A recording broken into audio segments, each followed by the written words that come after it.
ब्रह्मरूपमादिमध्यशेषसर्वभाषकं भावषट्कहीनरूपनित्यसत्यमद्वयं ममनोति गोचरं च नेति नेति भावितं तं नमामि देवदेव রামকৃষ্ণমীশ্বরম। ঠাকুর শ্রী শ্রী রামকৃষ্ণ, শ্রী শ্রী মা এবং স্বামী বিবেকানন্দকে আমার সশ্রদ্ধ প্রণাম জানিয়ে আজকের পাঠ এবং অর্থাৎ গত পর্বের পরের অংশটি পড়ে শোনাচ্ছি। দ্বিতীয় খণ্ড, ষষ্ঠ পরিচ্ছেদের শেষ অংশ। রোগটি হচ্ছে বিকার, আবার যে ঘরে বিকারের রোগী সেই ঘরে জলের জ্বালা আর আচার তেঁতুল। যদি বিকারের রোগী আরাম করতে চাও, ঘর থেকে ঠাঁই নাড়া করতে হবে। সংসারী জীব বিকারের রোগী, বিষয় জলের জ্বালা, বিষয় ভোগ তৃষ্ণা জলতৃষ্ণা, আচার তেঁতুল মনে করলেই মুখে জল সরে, কাছে আনতে হয় না। এরূপ জিনিসও ঘরে রয়েছে। যোশিত সঙ্গ, তাই নির্জনে চিকিৎসা দরকার। বিবেক, বৈরাগ্য লাভ করে সংসার করতে হয়।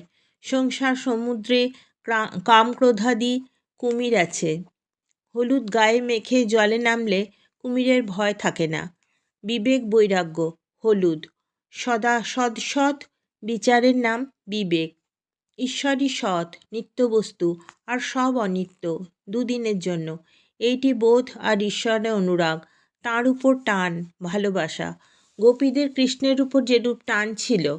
একটা গান শোনো।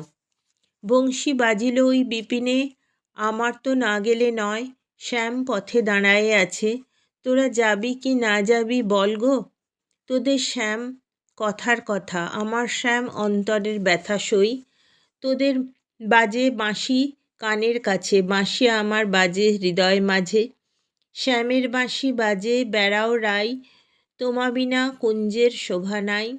ঠাকুর অশ্রুপূর্ণ নয়নে এই গান গাইতে গাইতে কেশবাদী ভক্তদের বললেন, রাধাকৃষ্ণ মানো আর নাই মানো, এই টানটুকু নাও। ভগবানের জন্য কিসে এরূপ ব্যাকুলতা হয় চেষ্টা করো। ব্যাকুলতা থাকলেই তাকে লাভ করা যায়। সপ্তম পরিচ্ছেদ।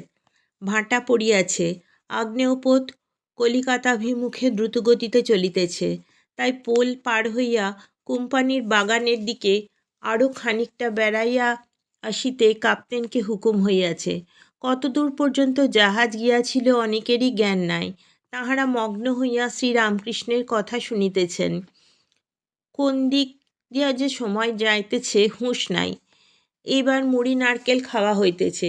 সকলে কিছু কিছু কোঁচড়ে লইলেন ও খাইতেছেন। আনন্দের হাট। কেশব মুড়ির আয়োজন করে এনেছেন। এই অবসরে ঠাকুর দেখিলেন বিজয় ও কেশব দুইজনেই সংকুচিতভাবে বসিয়া আছেন। তখন ঠাকুর যেন দুইজন অবোধ ছেলেকে ভাব করিয়ে দিবেন।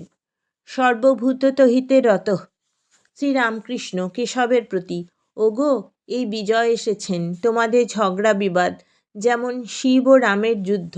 হাস্য, রামের গুরু শিব, যুদ্ধও হলো, দুজনে ভাবও হলো, কিন্তু শিবের ভূতপ্রেতগুলো আর রামের বানরগুলো, ওদের ঝগড়া কিচিমিচি আর মেটে না। উচ্চহাস্য, আপনার লোক তা এরূপ হয়ে থাকে। লবকুশ যে রামের সঙ্গে যুদ্ধ করেছিলেন। আবার জানো মায়ে ঝিয়ে আলাদা মঙ্গলবার করে, যেন মার মঙ্গল আর মেয়ের মঙ্গল দুটো আলাদা। কিন্তু এর মঙ্গলে ওর মঙ্গল হয়, ওর মঙ্গলে এর মঙ্গল হয়। তেমনি তোমাদের এর একটি সমাজ আছে, আবার ওর একটি দরকার। সকলের হাস্য। তবে সব চাই। যদি বলো ভগবান নিজে লীলা করেছেন, সেখানে জটিলে কুটিলের কি দরকার? জটিলে কুটিলে না থাকলে লীলা পোষ্টাই হয় না। সকলের হাস্য।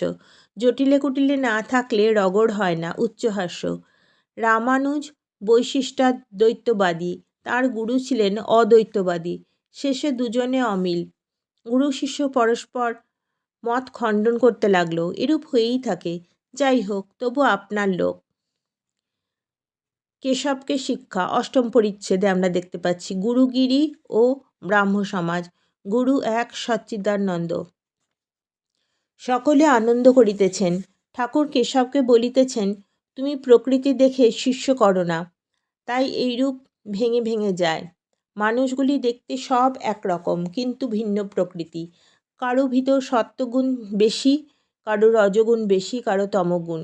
পুলিগুলি দেখতে সব একরকম, কিন্তু কারো ভিতরে ক্ষীরের পুর, কারো ভিতর নারকেলের ছাই, কারো ভিতর কলাইয়ের পুর। সকলের হাস্য। আমার কি ভাব জানো? আমি খাই দাই আর সব মা জানে। আমার 3 কথাতে গায়ে কাঁটা বেঁধে, গুরু, কর্তা আর বাবা। গুরু এক সচ্চিদানন্দ, তিনিই শিক্ষা দিবেন। আমার সন্তান ভাব। মানুষ গুরু মেলে লাখ লাখ, সকলেই গুরু হতে চায়। শিষ্য কে হতে চায়? আজকের পাঠ এই পর্যন্তই। আবার পরবর্তী অংশ পরবর্তী পাঠে। আপনারা সকলে ভালো থাকবেন, সুস্থ থাকবেন। আর যদি আমার এই পাঠ ভালো লেগে থাকে তাহলে সাবস্ক্রাইব যদি করেন আনন্দিত হব, কারণ পরবর্তী পাঠগুলি পেতে তাহলে আপনাদের অসুবিধা হবে না।